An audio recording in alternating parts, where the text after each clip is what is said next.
Good afternoon. Welcome everyone to this session on Let's Think Accessibility First in the Digital Age.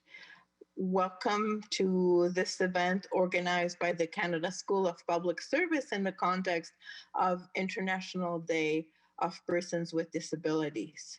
It's a pleasure to be here this afternoon. My name is Luna Bengio, and I work with the Office of Public Service Accessibility at the Treasury Board of Canada Secretariat. I have a very important and expert panel to talk about these issues today, this afternoon with me. And so without any further ado, I will introduce them and they can tell you a little bit more about themselves, and we'll get into the content of this session. I want to remind everyone that you can ask questions throughout the session and that we will read out the questions so that our panelists can answer them. So I will invite all of you to ask questions or send comments. We're eager to hear them. So we have three great panelists today. The first, I'll start with Mayan Zeev.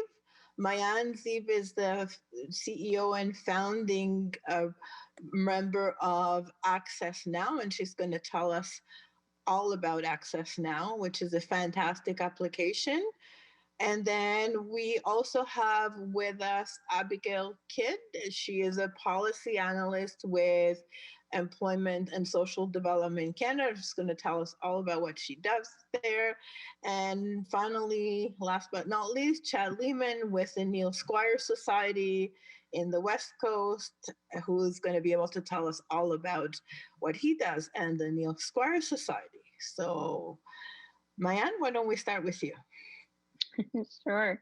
Thanks, Luna. I'm really excited to be here, and happy extended International Day of Persons with Disabilities. You know, we say that we've got one day a year to make a big splash, but really it's all the other days of the year that the work needs to continue. So here's just one more testament to that. I'm really excited to be here. As Luna mentioned, I started a company called Accessnow here in Toronto. I'm a wheelchair user. I have been since I was very little, and the frustration of navigating a world that really wasn't built for me was really the kind of motivation behind developing Accessnow online, creating a map that could help me navigate a world that was more accessible for my own needs. And really what kind of grew out of that was a really organic, exciting, crowdsourced community of people with disabilities throughout Canada and around the world, sharing information about the accessibility of places.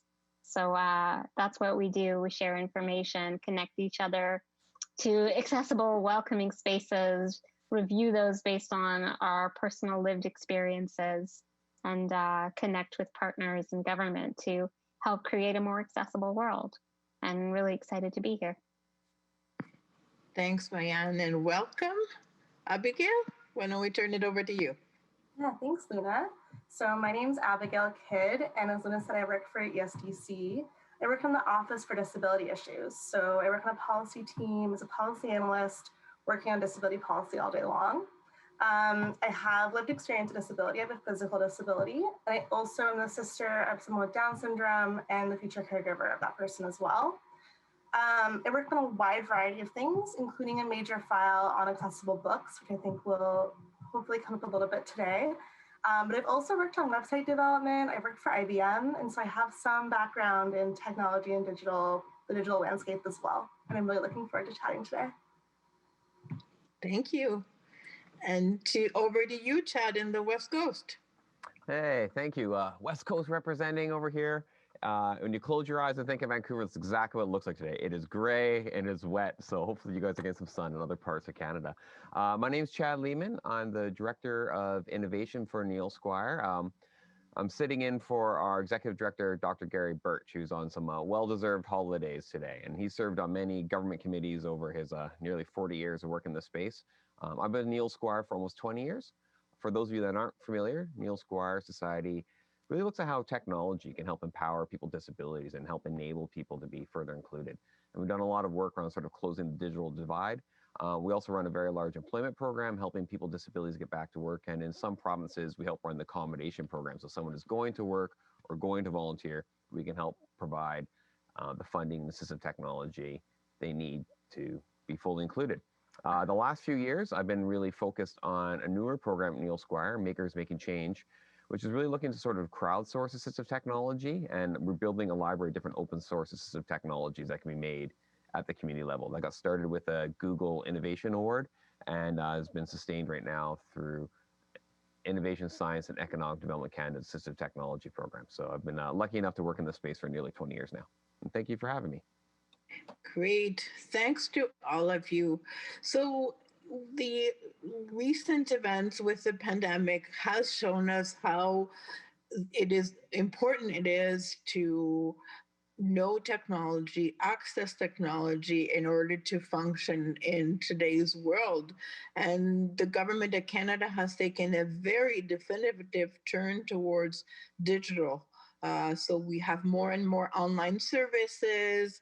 As public servants, we have moved very quickly to working remotely and to using technology to do everything. And so we know the importance of technology, but if we want to take a step back and we need to think about people with disabilities and accessibility, it is important to demystify what accessibility means, especially in a digital age. So I want to ask our panelists to talk about what do they think is important in terms of demystifying accessibility? What for you is accessibility, especially in a digital context, but also beyond technology? Mayan, why don't we start with you? I'll promise I won't pick on you the first every time. That's okay. You know, in school, I was always last because my last name was Ziv. So at the end of attendance or any question, I always went last. So I'm totally fine going first. You know, for me, when I started my life, really accessibility was something that I always thought about, but I really did only think about it from my limited perspective of being just me and using a wheelchair and having a physical disability. And throughout my, experience learning about how to build a company that is about accessibility for people who need access, I learned a lot also, and we continue to learn about what it means to truly be a reflective of an accessible world, both online and offline. And I think, for me, what it really comes down to is that I think people still have this concept of accessibility being this like mechanical, like fix to something. It's like this gadget, or it's like a grab bar, and it's like something you just attach to something else, and then it's like fixed for that small percentage of the population who needs some kind of redesign. And to me, that's a really archaic way of looking at accessibility. And rather, I look at accessibility as an asset, as a competitive advantage, and overall what it seeks to do, if you look at it from a design principle, is to create an environment that is welcoming. And that could be online, and that could be, in the physical environment. But really what it does is it supports people of varying different needs and different perspectives, and allows people to actually show up, feel supported, and actually accomplish what it is that they want to do.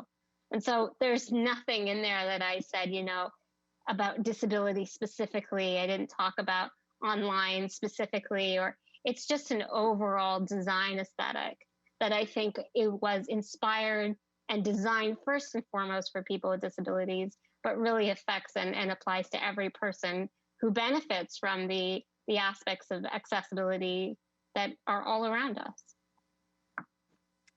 Thank you. Excellent comments. Chad, why don't I turn it over to you? Yeah, really well put, Maya. Yeah, I mean, when I was thinking about accessibility first, to me, it goes back to some of the earlier stuff I used to do as more in the education sector around sort of universal design and how to make things with as minimal barriers so as many people can access it. Is really, making things usable as many people as possible without any additional accommodations. So if, you're taking an accessibility diverse or first mindset, you're really thinking like, if my design can work for that 15 to 20% of the population that will have additional barriers, it will also work for everybody else. And so it's really making sure that, if you're thinking of like what different barriers people hit, if you can get those early in the process, you're going to save yourself a lot of headaches and a lot of other excluding sort of factors. And, accessibility doesn't live in a vacuum. People are thinking like, how are we going to accommodate people with disability? It's a minority group that anyone can join. There's higher disability rates in female. In our First Nations communities across Canada, they assume the disability rate's almost twice that, the national average. So in actually addressing a disability, you're actually really addressing a lot of your sort of diversity and inclusion sort of metrics that you're also trying to work for to make sure that your services include as many Canadians as possible. Thank you. Abigail.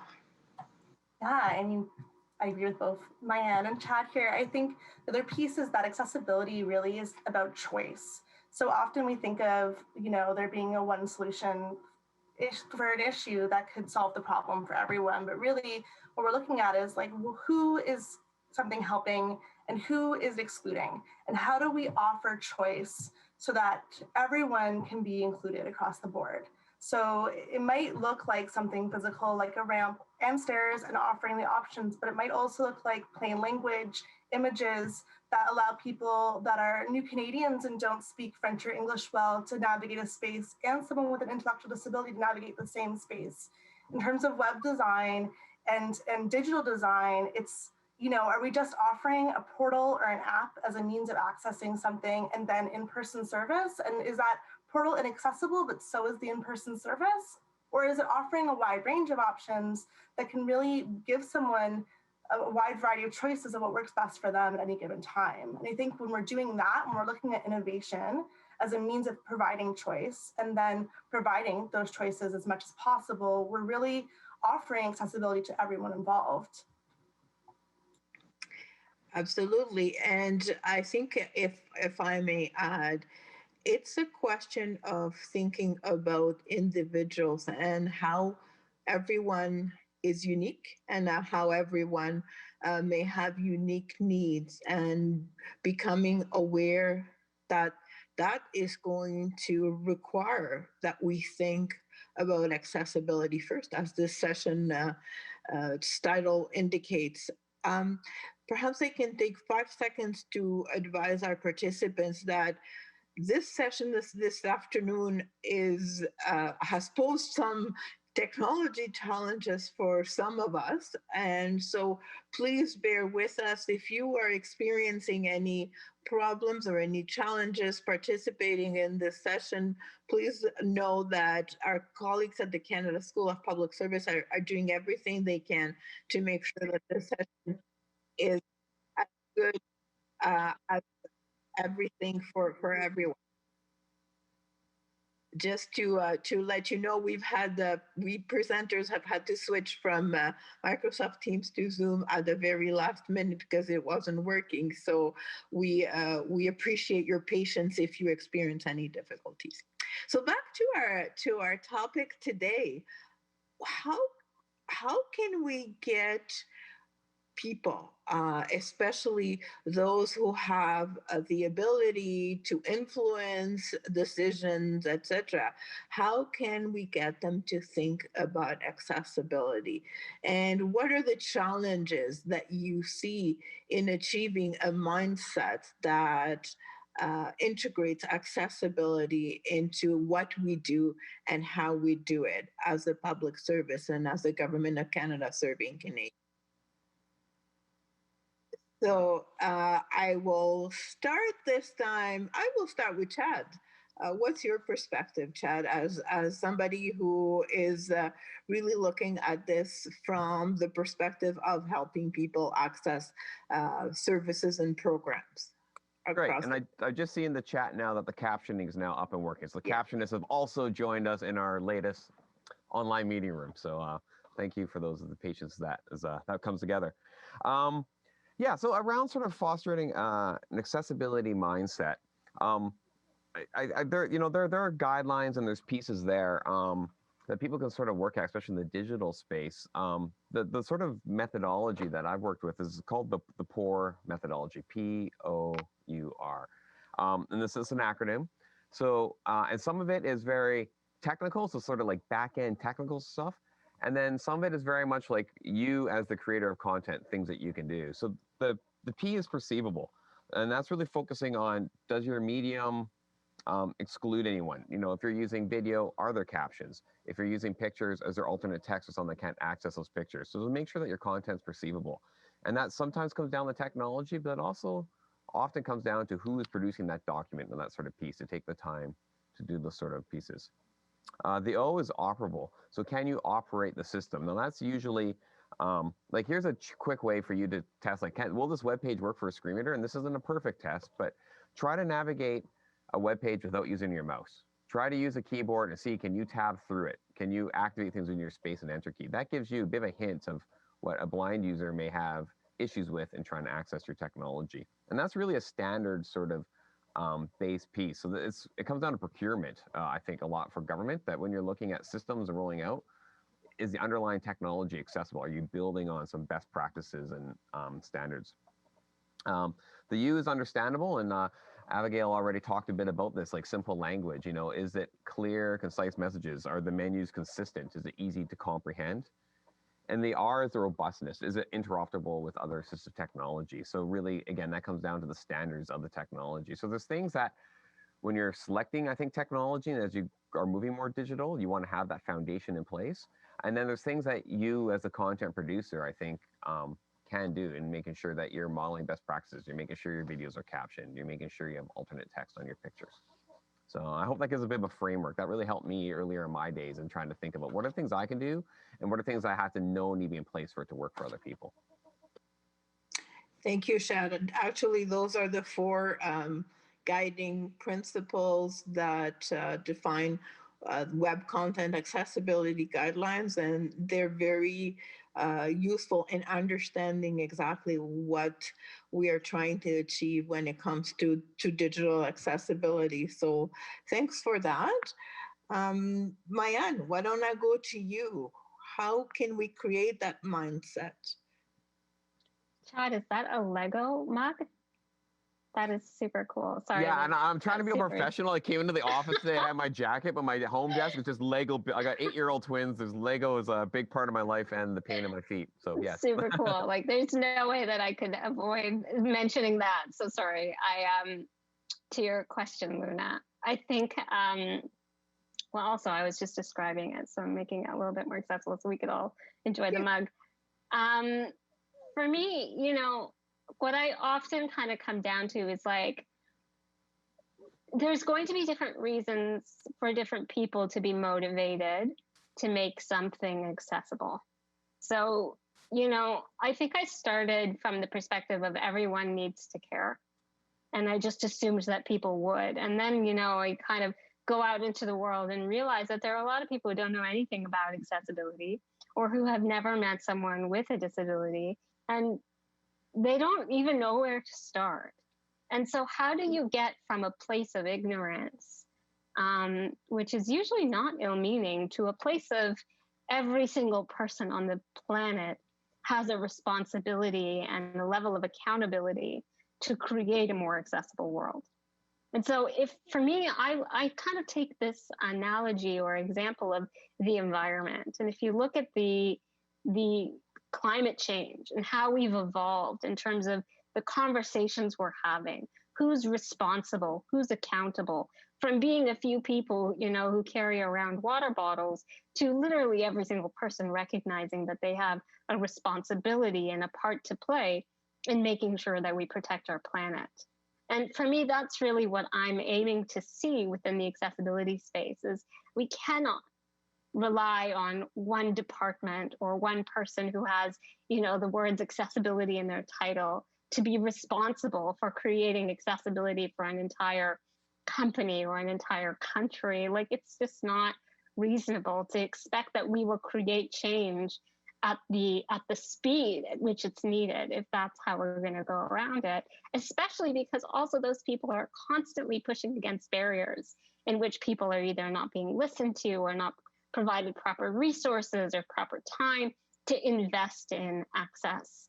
And so honestly, for me, what it comes down to is like, people need to feel motivated to create access. And whether that's a designer recognizing, oh, by designing something that is accessible, more people will benefit from the product I'm creating. Or whether that's as a business owner, oh, by investing in access, I'm going to open my doors to trillions of dollars more. Or whether that's a government and recognizing the potential for leadership when stepping up and saying, we're going to be the most accessible country in the world, and watch how we educate the rest of the world to do that. And so there's many reasons to be involved in creating a more accessible experience for every person on the planet, whether you take an environmental approach, an economic approach, a human approach, or a moral or a legal approach. For me, at the end of the day, I don't really care what the reason is, but there's a trigger for every person. And finding what that trigger is for you is, I think, really what I think every person can do for their homework, is figure out what can I do, and what's going to be that thing that moves it for me. Great points. And I want to reinforce that point about what does it mean for me, and for our participants in listening to this discussion today. I'd hope that one of the questions that they will walk out with for themselves is, what does accessibility mean, and what can I do to ensure that I contribute to removing barriers. I can do my part. So thanks for that. Abigail, how about you? What does it mean for you to create a mindset that of accessibility? Yeah, I think to build off what Mayan was saying, when we're talking with federal public servants, which I believe is who the audience is today mostly, those reasons are really obvious. People with disabilities make up 22% of the population. That's nearly 1 in 5 people, or more than 1 in 5 people, that has a disability. And we don't even know what that number looks like now that COVID has happened, and with population aging over the last few years. It's only going to increase. And when we look at things like women with disabilities, that's nearly 1 in 4, and Indigenous women, that's over 1 in 3. So it's very unlikely that the policies and programs that we're working on as federal public servants don't impact people with disabilities. But by and large, we're not including them in our analysis, in our GBA Plus, and any of the tools we have that could really give us the option to think about what they need and how we can make things accessible for them. So the motivation should be there for us. Building on that, I think some of the points that were made earlier around how do we engage sort of leaders in this? How do we get them engaged and involved? How do we engage people that are doing the work in this? I think the most obvious answer to that is to have people with disabilities in the room. Because frankly, they're the experts. So we should be employing people with disabilities. We should be engaging people with disabilities into leadership positions. And as Mayan said, that shouldn't just be one accessibility leader. That should be across departments, across the government, everywhere that we can, because they are such a significant portion of the population, but also because they have a great deal of expertise. These are the people that have already had to figure out how to make things work for them and how to make things work for their peers. They understand what it looks like to put accessibility into practice. And I think the other piece is that we need to be thinking about how to engage populations with disabilities from the outset. So when it comes to things like digital government, one of the main priorities is that it be accessible. But we need to be thinking about who the users are that we think are using this, and whether or not people with disabilities are in the target population for that. Are we engaging them from the beginning? Are we having them test things? Are we paying them to be consultants and help us make our products better? Because if we do that, we can be like real leaders in the digital government landscape and just leaders in the government landscape. But we need to actually be building that into the processes from the outset and repeatedly building that in as we go. Thank you. Thank you. I believe we had a question come in from one of our participants. Clara, if I may turn it over to you, Clara Morgan, who is part of the Office of Public Service Accessibility team, has kindly agreed to read out the question for us. Hi, everyone. This question comes to us. What kind of accessibility training services are available for employees with disabilities?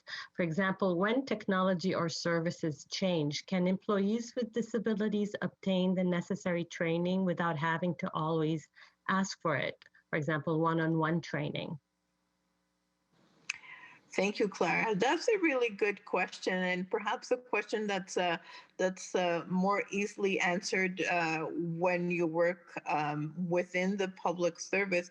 But I wonder if I can ask our panelists in answering that kind of question, what would your advice be in order to make sure that employees with disabilities can get the training that they need? What is perhaps the next experience that you can share? And then we can I'll turn it over to Abigail, who can also contribute to answering that question. But why don't we start with with Mayan and then Chad about the kinds of training that employees with disabilities could benefit from, in your view? Sure. I think, this time that we're living in is probably one of the most unique times we've ever experienced, not probably, for sure. But what it's done for creating a sense of harmony for how people work is really, really interesting to me. And so, when COVID first hit, I remember talking to a lot of people with disabilities within my own network. And there was this kind of people were panicking about, how am I going to do this? And where am I going to go? And I can't go get my this. And there's kind of like a welcome to our world experience where all of a sudden, not having access to things is kind of status quo if you live with a disability. And what I think happened then is very quickly we've seen governments and then corporations make changes that were not happening and happened very quickly. All of a sudden, everybody's on Zoom and everybody's on Teams and everybody's working remotely and everyone's using digital tools. And not all of these tools are 100% accessible. Some are more than others. But I think as a person with a disability, you actually become the expert now on being able to navigate this space in a way that can be most inclusive, because you'll be able to know what works best. And so by speaking up and saying, this is what I recommend, this is what I think, I'm kind of naive to a lot of this, because I think that if you just raise your voice loud enough, people will have to listen to you. And that's how I live. But, I really do think that if you claim that space as an expert, and if you're pushing strong enough, this is a chance now, I think, more than ever before, where we see changes happening rapidly, especially online. And it's a good opportunity to actually navigate or kind of help direct where needed so that things can be properly addressed and accessible while the changes are being made. Thanks, Mayan, for a great answer. I absolutely agree with you. You do need to speak up, and it's important to take every opportunity to make your views known. But also, if I can talk to those managers out there who are watching or listening to this session, the most important question that you can ask your employees is, how can I best support you so that you can be successful? And if you ask that question and you're genuinely open to listening to the answers, then you'll know how what the needs are and how you can help your employees get the training that they need in order to succeed, because definitely training on technology is part of it. Chad, help a lot of people get to employment at Neil Squires Society. So yeah, I was going to coach what I say in that I don't work within the federal sector as a person with a disability, so I really have no idea what this particular question answer is particularly going through. And there are some people like Mayan that are like you're going to hear me or you're going to hear me, so to speak. And there's other people that, that grind of always having to advocate for themselves can be exhausting because it's on every front, at every corner. Sometimes there's people with disabilities, right? So your point, Luna, around sort of creating that mindset of inclusion is important. Even the simple than just internal to Neil Squire, as we've all sort of gone mostly to working remotely and at home, is to making sure people at their home have a proper desk and a proper chair and proper ergonomics. And it's not a cost center, it's an investment. If you have people that are struggling with their assistive technology or struggling to set up, struggling to do their job, they're in pain, you ain't getting the best out of them. You want the best out of your employees. You want the best sort of outcomes. People want to come to work their best self. You need to provide that foundation so they can be successful.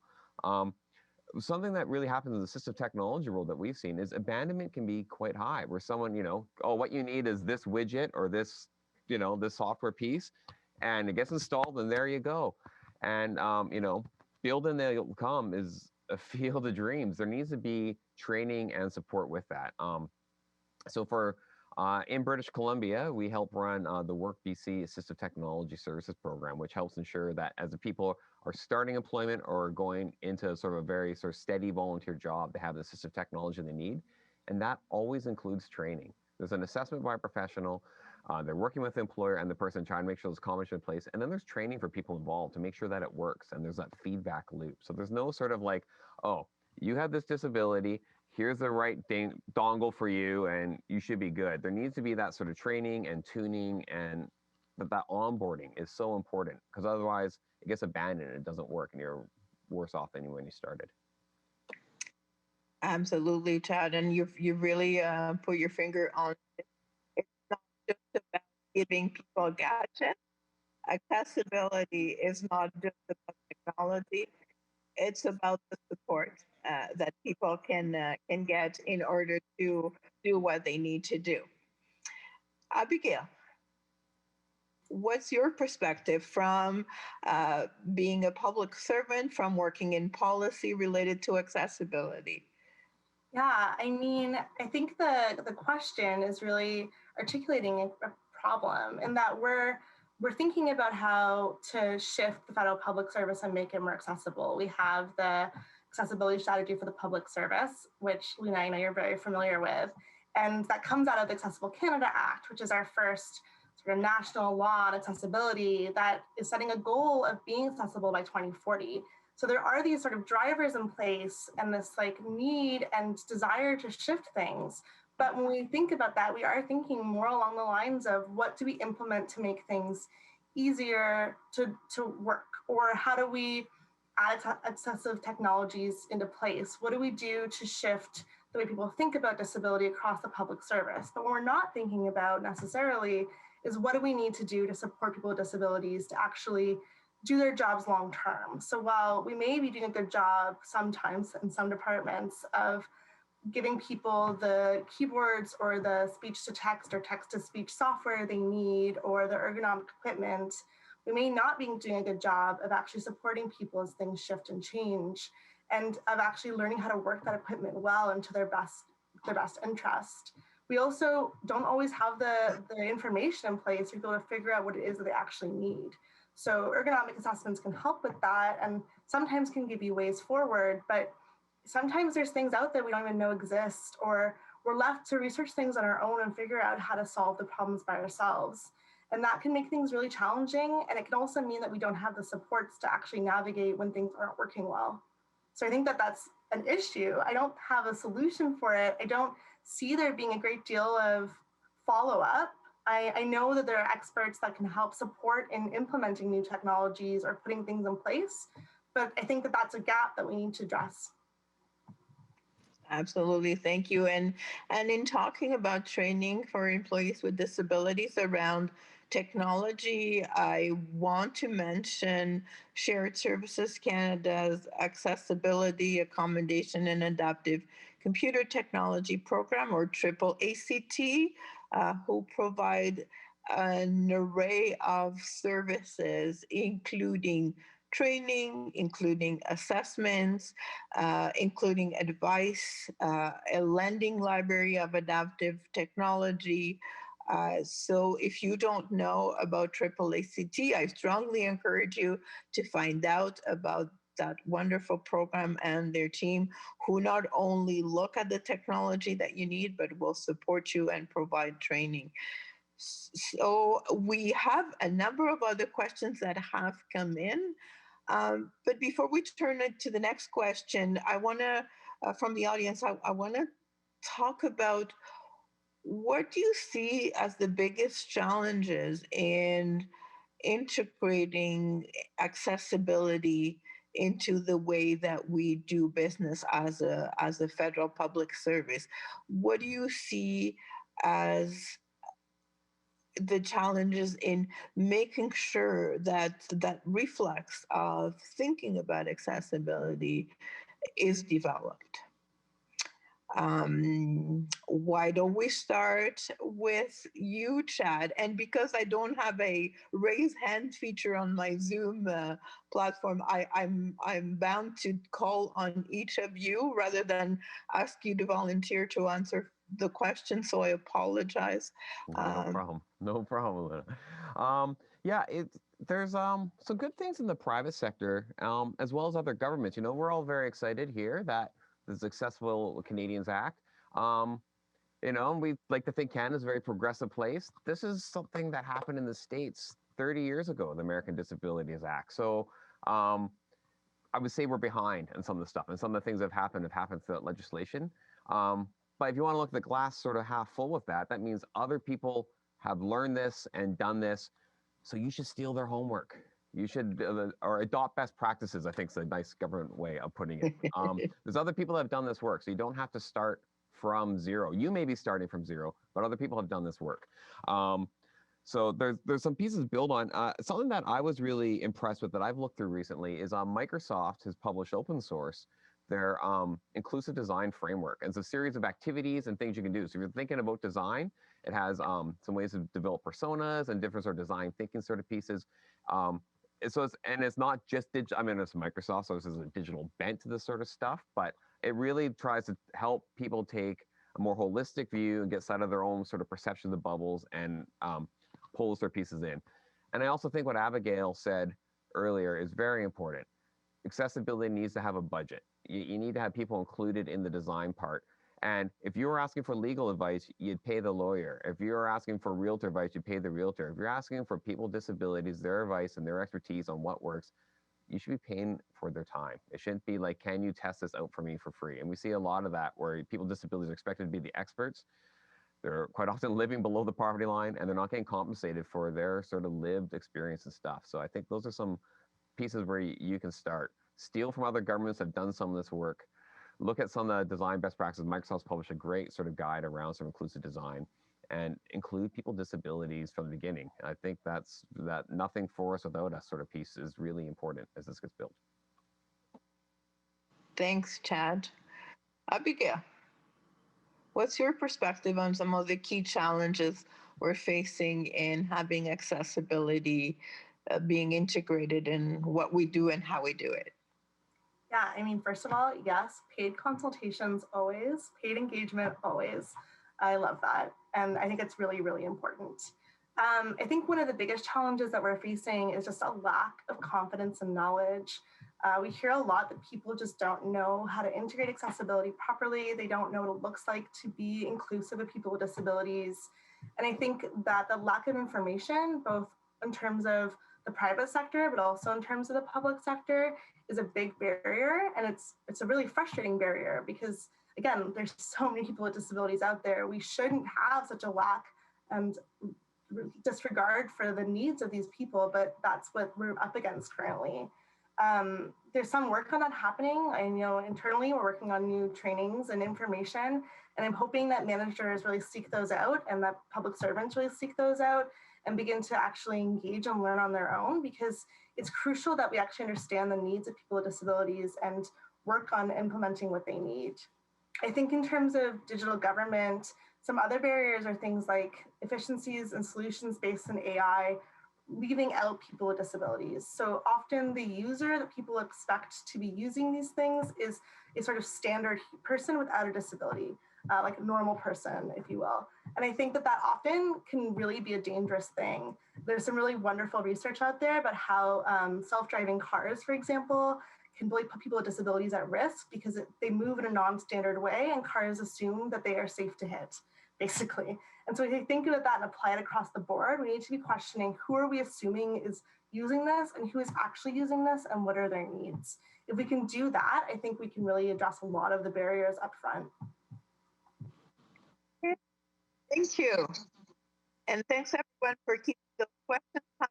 We're going to turn over to those questions momentarily. Mike, would there be anything you would like to add to what Chad and Abigail have said in terms of the challenges in integrating accessibility? Sure. I won't add too much because it's been really covered nicely here between Chad and Abigail. But I think the one more thing that I could say is I think there's fear, and I'll just call it that. I see reluctance, and I see I don't know, so I won't act, and we're not sure, so we won't do it yet. And that comes down to fear. And I think that if we're going to make change, we have to be bold, and we have to ask the uncomfortable questions, and we have to ask the experts what they need, and then actually hear them and actually act on that. And, I've seen some really kind of exciting glimmers of where that's happening really well. So both of the work that Chad does and the work that I do, are both in part supported by ISED's Accessible Technology Program. Accessnow was also a recipient. And I think, this one tiny program has done a really cool job at leaning forward, taking a bet on some people with real expertise who understand accessibility and assistive technology and saying, we back you. Let's see what happens.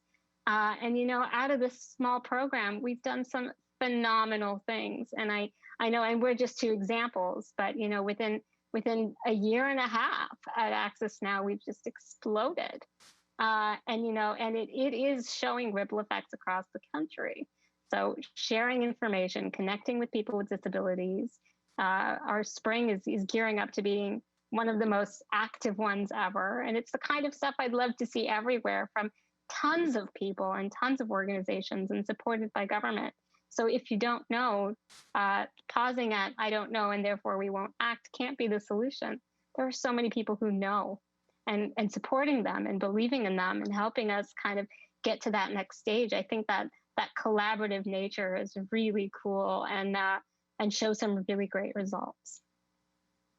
Thank you for that, Mayan. Absolutely. Those are the ATP or the Assistive Technologies program that I said, definitely a great program and has supported a lot of innovation out there. So we have a few questions. Clara, why don't I turn it over to you and so you can read one of the questions from our audience. So you've covered some of this. What are the factors that you think we need to take into account when creating accessible technology tools in the challenges you just discussed? But the other comment in relation to that no one has yet mentioned is that this person is indicating that we have to read lots of documents in the public service to accomplish our tasks. And it would be very helpful to think about being short, clear, and consistent in our communications and documentation. So I'll throw that at the panel. Plain language.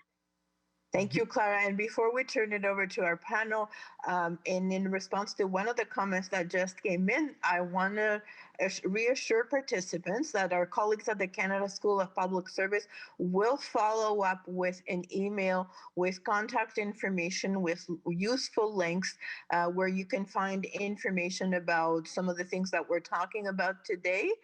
So just rest assured that that will come into your inbox if you have registered for this session. So in terms of the question from our audience, I'll start with you, Abigail. How was that? Sure. So in terms of the documentation piece, I think that just brings us back to the importance and need for plain language and clear and simple language so that we are connecting with everyone we can and not just speaking to ourselves, essentially. But in terms of the larger questions, in terms of the factors that need to be taken into account, I think as it's sort of been covered, but I would still just bring it back to thinking about how to make things adaptive and how to offer as many choices as possible so that you can really ensure that you're addressing everyone's needs and not just one individual's needs. I feel like that's a bit repetitive, but I think when we're asking what needs to be taken into account when creating accessible technologies and tools, that's the first thing is what can we do to provide choice? I think the second thing is to ask questions around what the standards currently are, what it is that you're trying to accomplish. And if you're building off of existing technologies, whether or not those technologies took into consideration how to make things accessible and adaptive. Because if you're not, then you're just reiterating the same problems over and over again. So begin to question those questions, like those things, and look at the standards that are in place, how those became the standards, whose needs they're meeting and whose needs they're failing to meet, and how it is that you could potentially far exceed those standards. So things like WCAG 2.0, like that's what a lot of governments are currently meeting, maybe 3.0, but how can we be reaching further than that and be reaching to WCAG 3.1? How can we be making things accessible as possible for as many people as possible? And what needs to be done to make that possible?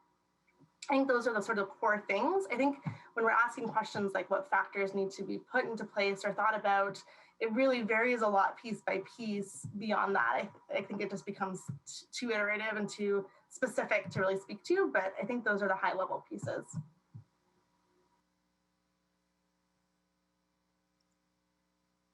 Thank you, Abigail.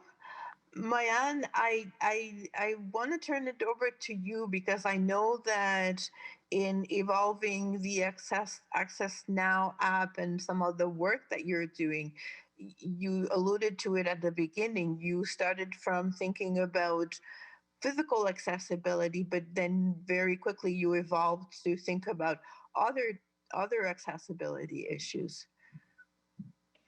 Yeah, and the reason, Luna, for doing that was because people told us. It was really that simple. So the cool thing about Accessnow is that because it's a crowdsource-based platform, we've also been able to crowdsource elements of what people want to see on the platform. So what features of accessibility are important to users, and how can we create an experience that's actually the most accessible it's super possible to do. It just takes time, and you have to learn, and you have to be willing to change.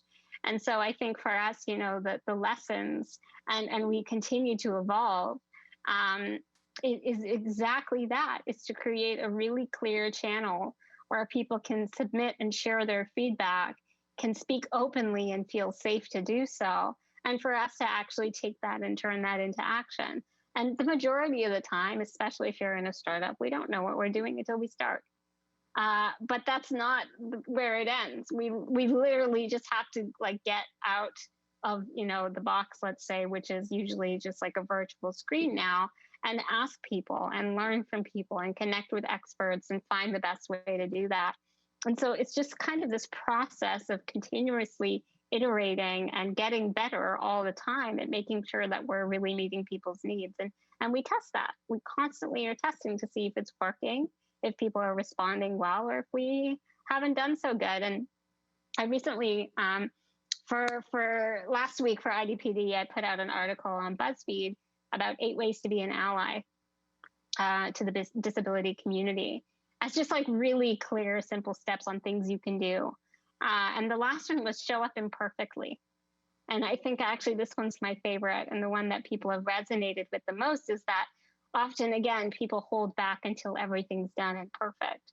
But, you know, if you are a person with a disability, waiting around for perfect means you're waiting around forever. And so the point is to just get out there, learn, be humble enough, be apologetic when you make mistakes, and make sure that you can evolve from there. Thank you. That is so true. There's no such thing as 100% perfect accessibility from the start. It's a work in progress, it's incremental, and every step, every little bit of progress helps. Absolutely. We have lots and lots of questions. Chad, is there something you would like to add to this particular topic? No, I think Abigail and Mayan hit the nail on the head there. I'm happy to move forward to other questions because I'm just going to talk and add no value to this question here. Thank you. Clara, why don't we move to another question? Okay, how can we best ensure everyone's needs are taken into account when it is not possible to include all the types of ways to access digital information? For example, how do we make sure that the voices of minority groups with disabilities are also heard? Okay, so why don't we start? Can we get you to comment on this particular question? Sorry, my audio just cut out there for a minute. Could you repeat that, Luna? Clara, do you mind repeating is it the question you didn't hear? Yeah. Not at all. Happy to repeat it. So how can we ensure everyone's needs are taken into account when we're thinking about digital information? And how do we make sure that the voices of minority groups with disabilities are also heard? Yeah, I think this goes back a bit to what we were talking about earlier about including them early in the process as part of the sort of design processes that have the sort of stakeholder input and engagement, and to not make too many assumptions about what they need and what they need are. And I've seen a bit of this sometimes in some of our work. The Makers Making Change program, we're trying to connect with engineers or tinkers to help build assistive technology. And I'll often get some very gun-ho students like, I know what blind people need. They need a smart cane. They'll do all this work and they'll build all this stuff. And it's like, have you talked to anybody? Do you realize that thing's now like 30 pounds and like really unusable and heavy, right? So, you know, and it comes from a good place and from a sort of like, I know what technology can do and I have ideas that can help. But if you don't include that person in the design process, you're going in one direction, which may not be at all what they're looking for or need at all. So I think, you know, having those conversations early and open, like, this is what we're thinking, but what do you think? And including them in that. And again, not being worried about getting it. That's the other thing I've seen with some student groups work was like, they want this perfect thing to show. And it's like, it's probably not going to be perfect. Like, fail quickly, mock something up quick, and learn quickly before you invest a ton of time and energy in something that you don't really have any user input on. Thank you. Abigail. Yeah, I mean, Anything to add? From a government perspective, especially in terms of the question of how do we make sure that voices of minority groups with disabilities are also heard, the answer is targeted engagement, always. Targeted paid engagement. There's some, you know, easy ways of accessing that. There's organizations like the British Columbia Aboriginal Network on Disability that has a great deal of knowledge around Indigenous disability needs and experiences. There's ways of partnering with organizations to access these communities, but ultimately it's about really putting the time in to create accessible consultations that are reaching as many people as possible. And that often looks like really strongly targeting certain populations and certain groups. That's kind of the only way to do it well. Thank you. Mayan, anything you would like to add? No, we're covering it here. Happy to move forward. Thank you. I want to ask each and every one of you a question about leadership. What kind of leadership does it take or will it take for an organization as vast and as complex as the Federal Public Service, largest employer in Canada, a huge service provider across the country? What type of leadership do you think it takes to ensure accessibility becomes a part of our culture and what drives our digital presence? Why don't I start with you, Abigail? You're the policy analyst. Sure. I mean, the easiest answer is leadership with disabilities. The more complicated answer is leadership that's really open to innovation and different solutions. I think you need to have a leadership that isn't looking for cookie cutter responses to things and is willing to really expand our ideas of what solutions can look like. Ideally, they would also be people with lived experience with disabilities themselves, but, you know, open. I think we have things like a disability inclusion lens that are in development. And so leadership that's really open to and accepting of the need to apply that from the get-go when we're developing our policies and programs is also a plus. Great. I'll just quickly jump in, and again, don't work in this box per se, so not perfect, but and I think it's one of the challenges of COVID sort of piece is you miss that sort of informal water cooler chat to your peers stuff. Like you're not alone in trying to figure this out, but quite often, and it can happen very easily, is you get siloed in your department and your sort of piece, and everyone's got their own sort of projects, but actually probably across these different departments or initiatives, you're trying to tackle these same sort of questions and issues. So there's probably other experts or other people that are learning that with you. So that sort of collaboration across departments and kind of creating that expertise. And I think as Marianne said this earlier, that, you can have a chief accessibility officer and they're like this knowledge expert, but you need to have it across teams and have those teams kind of commingle and sort of stuff. So it's, the sort of cross pollination of expertise and, that safety is like, I'm struggling with this thing. Like, did you figure this out or what'd you do there? That looked really clever. You know what I mean? That ability to sort of share and learn from each other instead of having to do it all on your own. Thank you. Marianne, would you like to add something? Yeah, quickly. I'll just say, I think, what Chad's talking about is buy-in. And I don't think, I know that we definitely don't have buy-in everywhere yet.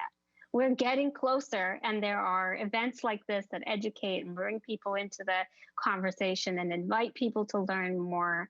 But I think we will see, the shift in leadership comes where absolutely things have been said. It's not just one or two or a few folks kind of taking the charge on behalf of the entire government, but really about getting to this place where everybody buys in. It's part of the culture. And it's also part of kind of understanding it's part of my role and not, oh, that's not my job. That's somebody else's job. It's every single person's job. It's every single person's job. And it might seem intimidating or scary or like, oh, that's one more thing. But how do we get to a place where it's something we want to be a part of? How do we get to that place where accessibility is exciting, it's rewarded, it's seen as something that leaders do. And that for me is like the exciting kind of shift that I really think we're getting closer. We're not quite there yet, and we'll just keep pushing. Absolutely. How do we start thinking about accessibility and environments that we need to create that is welcoming to everyone? Right, not just something specific that an individual needs. And so how do we move from for example, a duty to accommodate mindset to a mindset that thinks about universal design and accessible work environment? I think that's really where our leadership challenge is. I agree. Clara. If I can just jump in on that just for a second, just to build on that a little bit. So much of the technology you use today comes from the accessibility space. So much of it. Yes. Typewriters started as an accommodation for someone that had difficulty writing. The telephone was to help with audio communications. Captioning, the pinch zoom on your phone, magnification was happening with stuff a long time ago. I've done a keynote on this just over a year ago. It's a little foggy in my head. Smart homes. I got pictures of this stuff happening in the 80s for people with disabilities to open their doors and turn on their lights. So much of actually doing accessibility and inclusion right becomes a foundation that moves things forward. For better or for worse, without the disability community, we might not have text messaging. That really started as, a way for people with hearing loss to communicate through telephone. Now no one calls me. All they get is text messages. So maybe it's not all for the greatest, but certainly in thinking of accessibility first, it really creates better ways for us all to communicate and be connected, and it goes mainstream. Yeah, accessibility is innovation, right? Absolutely. So we are going to take the next question, Clara. We have lots of questions and I'm mindful of time. I want to make sure we address as many of them as possible. Yes, this is a very good question because it makes us think about diversity of workplaces and diversity of context. This question comes from someone who works in correctional services. why aren't the buildings accessible and in prisons, for example? And this person is also saying that in prisons we don't have the digital accessible technologies such as Zoom. So how do we take accessibility into account in this type of work environment or this kind of situation? That's a really very, very good. Um, I think that we've addressed the issue about accessibility to buildings and how complicated and challenging it can be to have access to that. And despite the standards, and we do have building codes and we do have standards, and we still are facing those kinds of barriers. So, any of our panelists, would you like to comment on that based on your experience and what you see around you? I can jump in. Yeah, go ahead. So, you know, I'll go broad and then I'll try and go deep, but it's a difficult question.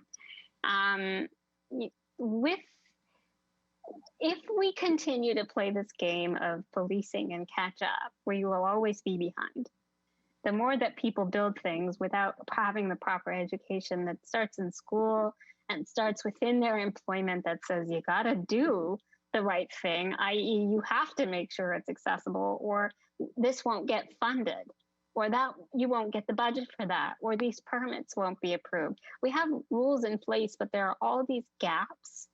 And it's usually because people with disabilities aren't included within every step of the way. And that's how the gaps just kind of happen. We talked a lot about that. And I think also this assumption about where people with disabilities are, where their presence should be. I've been invited to a lot of conversations and panels and committees, but ask me how many times I've been asked to help design the budget. Not as many times, right? And so that's just a personal experience. But in general, I think, when we decide to make certain actions come to be, the panels and the committees and the advisory groups are only a very small part of the puzzle. And unless we have that kind of nothing about us, period, like approach anywhere, we cannot get to the without us part. Like, we need both. We need to be everywhere. And that's really difficult, but it starts with value. It starts with, well, we'll go to the experts for the panel or for the advisory group. And I think we need to get to a place where, as Abigail said, that the work that we do is representative by the people who do it. And we're very far from that.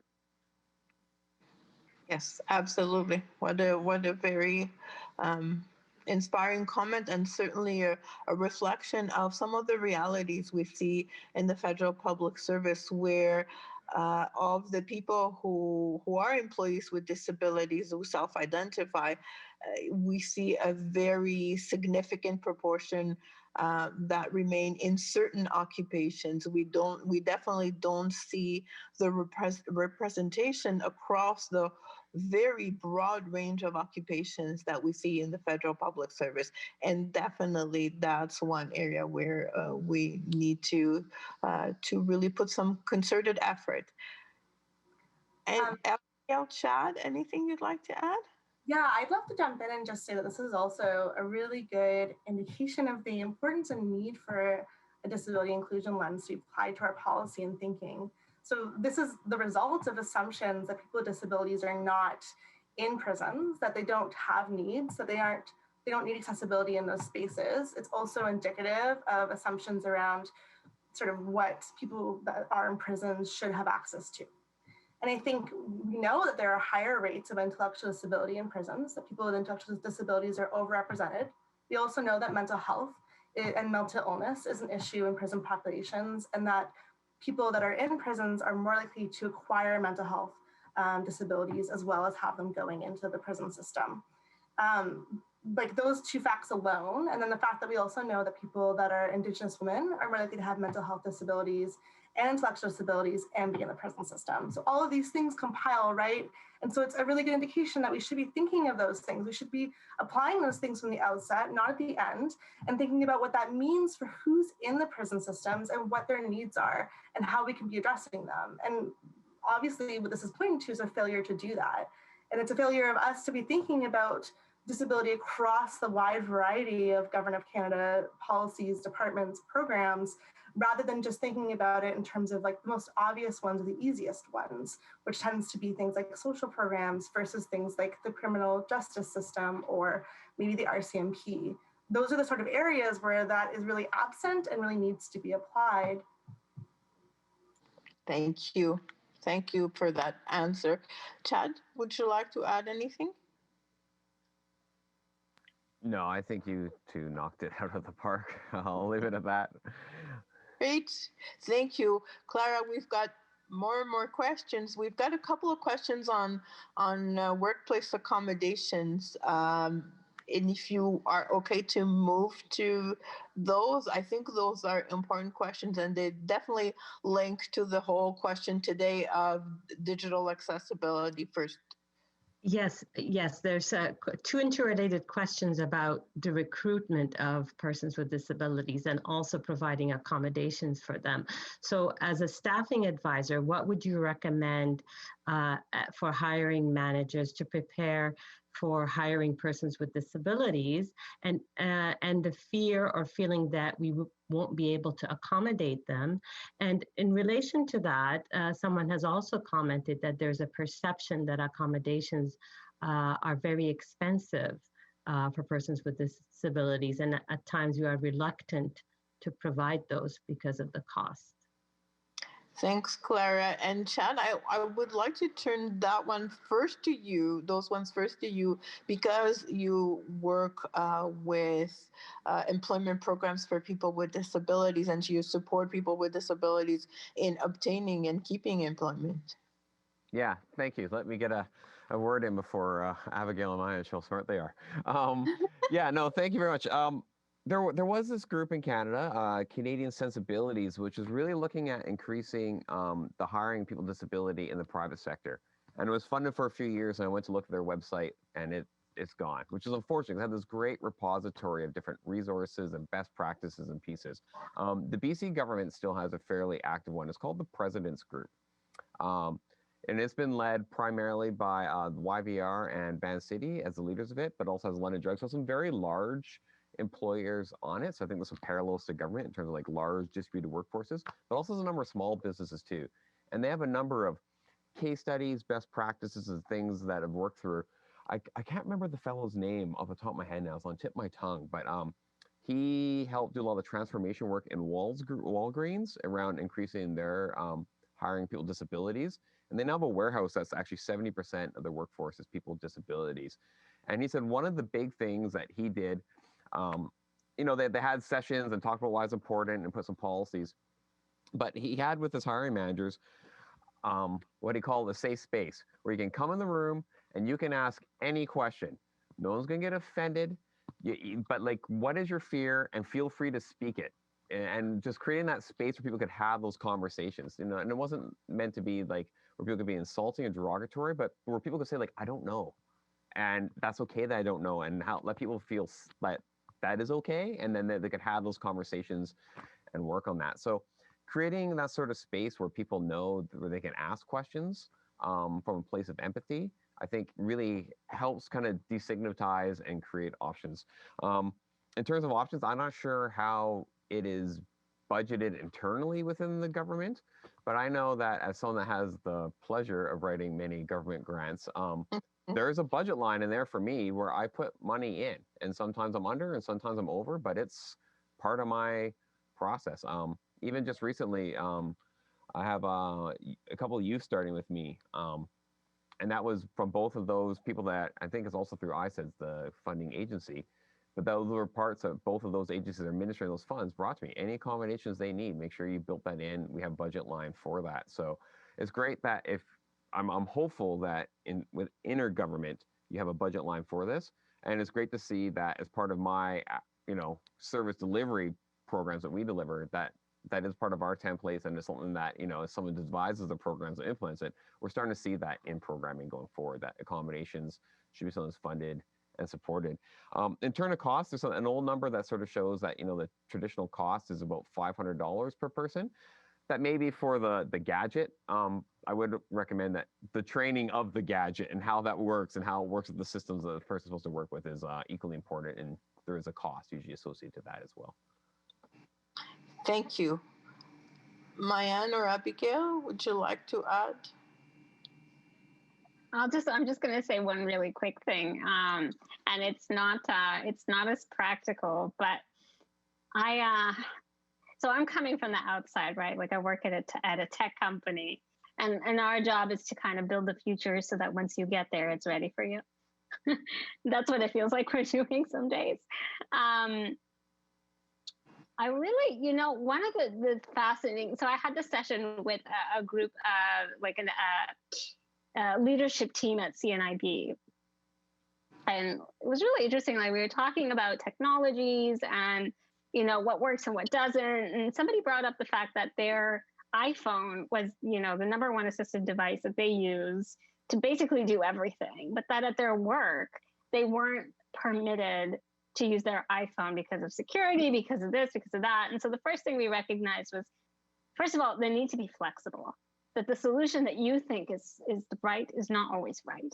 And that being flexible and working with somebody on what it is that they need is more important than kind of deciding, well, we have a budget for this thing. It's not that thing, therefore you can't have it. Therefore, I can't even hire you because you can't even work here. Like that's how you get into this whole spiral of like, you got to be flexible.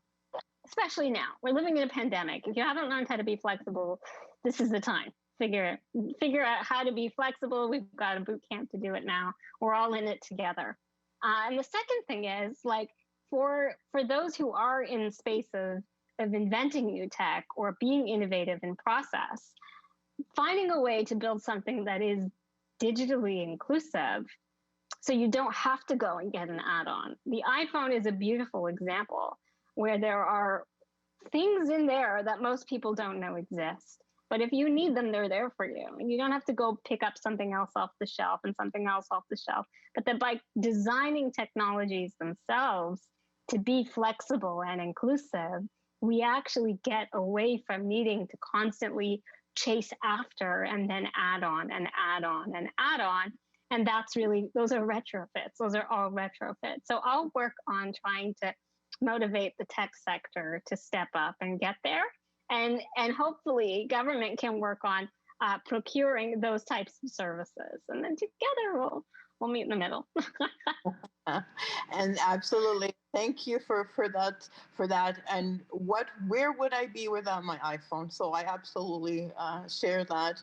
I am conscious of time. I know we have a number of questions, and without overcommitting our colleagues from CSPS, there are a number of questions that we may or may not be able to answer this afternoon, but please be assured as participants that we will take those questions and look at ways that we can post the answers where you can have access to them. So stay tuned, whether it is on the CSPS website or on the Office of Public Service Accessibility website.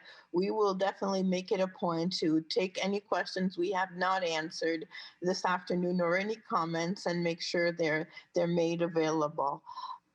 Clara, I think we have time for one more question before we have to conclude and this session. Okay, there's our participants are asking lots of how-to questions, and they're very interested. Pick one of those.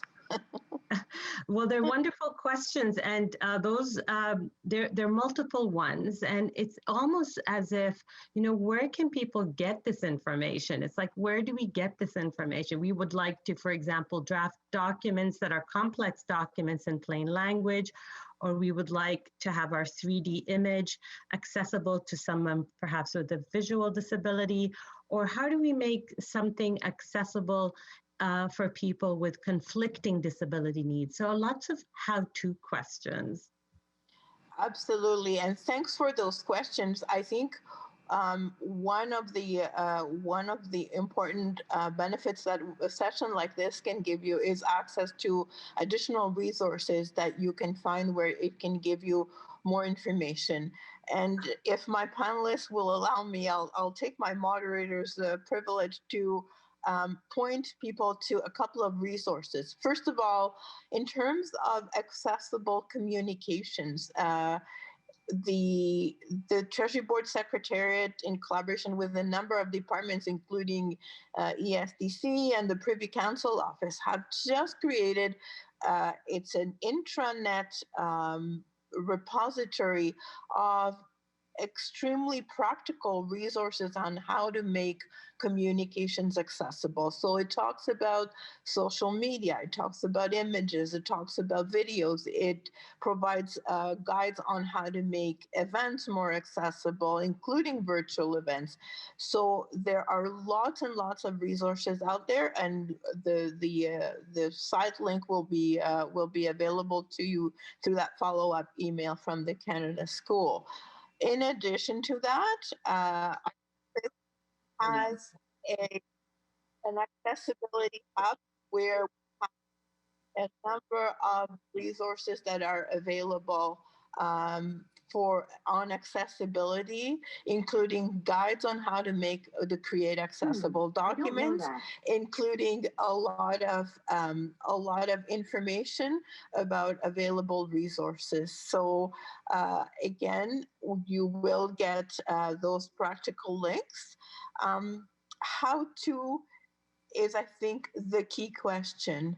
And before we end this session, I just want to give our panelists a very short period of time to answer a quick how-to question. So if you had to leave people with a very practical piece of advice on how to improve accessibility, and in particular accessibility to digital content and medium, what would that be?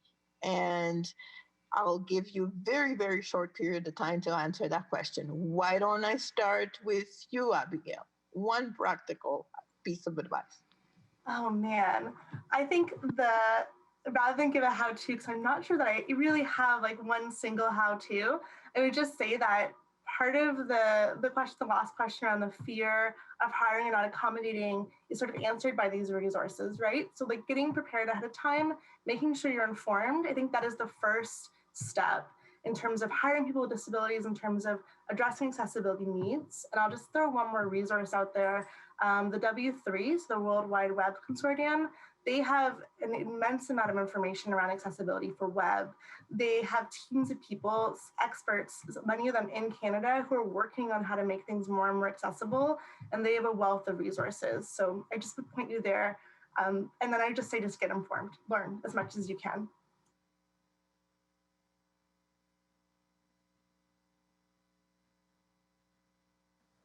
Luna, I think you're on mute, so I'll just pretend that you said Chad. Why don't you add something? Yes. I just, as you were saying that, I just did a quick, clickety-click Google on the side, and I saw this new digital accessibility toolkit you've published. So I have not gone through it myself, but from chapter headings, it looks very good. And here's what I love about it. It's published open source. So it's great that you're figuring out how to help public servants. This also becomes a resource that helps everyone. So, I do a little bit of work around open source and trying to open source system technology, but there's a real value, I think, if you're designing systems in an open way, because that can get leverage into future things. The next release of Drupal, for example, has had, it has accessibility really as ground zero and its theming and stuff, and that was driven by a user with a disability that had barriers to other ones. So when you, and the systems the government develop, which are immense, build on open source, it has a ripple effect. And I'll tell a very quick story. Back when I was working in our job accommodation program, we're using the knock code system. Some of those may know it, the National Occupation Class. It may have a different label now. I don't know. I've been out the classroom for a while. But I had 3 blind users in my class, and they couldn't navigate it. But I had a tech guy, and he's like, well, all they got to do is switch this heading. And we sent in a help ticket, and the next day they switched the headings. And we were laughing. It's like, if government tried to procure this, it would probably be like $100,000 in 3 years. but because they actually had the keys to the back end, they were able to switch something in their CSS and fix it immediately. So when you work with open systems where you can go in behind, I think you're going to really have a leveraging effect of A, quickly fix things yourselves, and B, those things will scale to industries as well. So you're really helping build a more accessible Canada. Great advice. Thank you, Chad.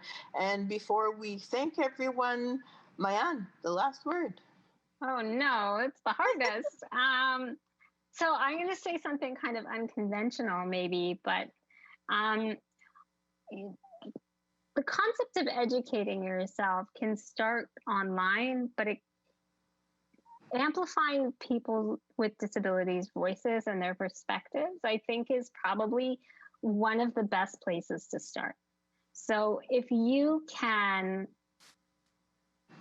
learn about people with disabilities experiences from their own voices, whether they're on YouTube or on Twitter or Instagram or whatever social media it is that you like, there is so much content there and so many opportunities for education, and just the pure exposure to a different life than yours is sometimes enough to start.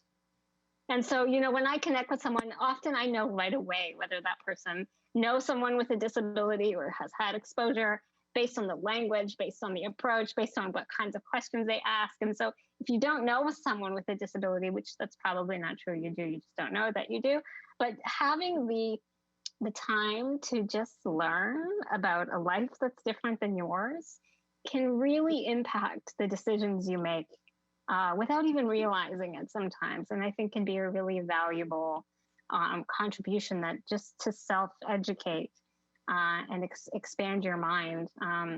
If you want a place to start, watch Crip Camp on Netflix, an amazing documentary. And I'll just leave you with that. Thank you so very much. And with that, I want to thank everyone. First of all, you, the audience, who have dedicated a significant part of your Monday afternoon to tuning into this webcast. Thank you for your questions. Thank you for your thoughtful comments. Secondly, my panelists, you've been a wealth of information, a wealth of insights. To all of you, thank you so very much for your willingness to share it with all of us. Clara, thanks for being there. Only her, I think it's her third week in the job, and she's proving indispensable. Thank you, Clara. To the Canada School of Public Service and the team, Christian Tessier, Marlene Roach, the people in the AV team, Catherine, all of you, I don't want to forget anyone. Thanks for your support. Thanks for your agility. Thanks for your flexibility and for making these events possible. I think it's by talking to each other and by sharing these ideas that we will advance accessibility. Have a wonderful rest of your afternoon, everyone. Thank you.